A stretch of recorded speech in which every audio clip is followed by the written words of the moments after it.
மனைவி. திருடன் வீட்டுக்குள்ள புகுந்து திருடிக்கிட்டே இருக்கான், நீங்க வாயை கூட திறக்காம பாத்துக்கிட்டே இருக்கீங்களே. கணவன். உஷ், சத்தம் போட்டு சொல்லாதே, நான் கட்டி இருக்கிற தங்கக்கால் தெரிஞ்சிட போகுது. மனைவி. பையன் பட்டாசு தானே கேக்குறான், அதுக்கே அவனை இப்படி போட்டு அடிக்கிறீங்க. கணவன். கார் குண்டு தான் வேணும்னு அடம் பிடிக்கிறான் ராஸ்கல்.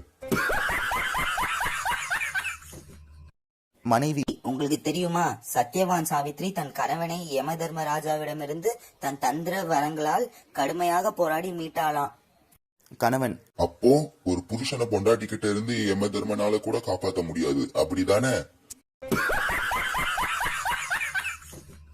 மனைவி. ஏங்க, உங்களை கல்யாணம் பண்ணிக்கிட்டதுக்கு என் புத்திய செருப்பால தான் அடிச்சுக்கணும். கணவன். செருப்பு இருக்கு, புத்திக்கு எங்க போக?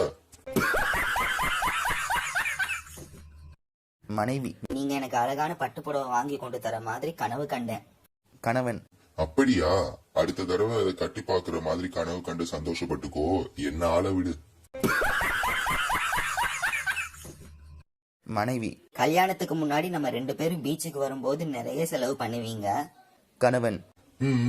மனைவி. இப்ப எதுவுமே வாங்கி தர மாட்டீங்க. கணவன். அப்போ எனக்கா எங்க அப்பா சம்பாதிச்சுக்கிட்டு இருந்தாரு, இப்ப நாள சம்பாதிக்கிறேன்.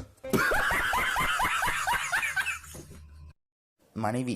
ஏங்க, உங்க ஃப்ரெண்டு பாத்திருக்க பொண்ணு நல்லாவே இல்ல, நீங்களாவது சொல்லக்கூடாதா? கணவன். நான் ஏன் சொல்லணும்? மனைவி. நீங்க அவர் ஃப்ரெண்டு தானே. கணவன். அவன் மட்டும் எனக்கு சொன்னானா என்ன? மனைவி. என்னங்க, ஏதாவது விலங்குகள் பூங்காவிற்கு கூட்டிட்டு போங்க. கணவன். சரி கிளம்பு. மனைவி. எங்க போகலாம்? கணவன். உங்க வீட்டுக்கு தான். மனைவி.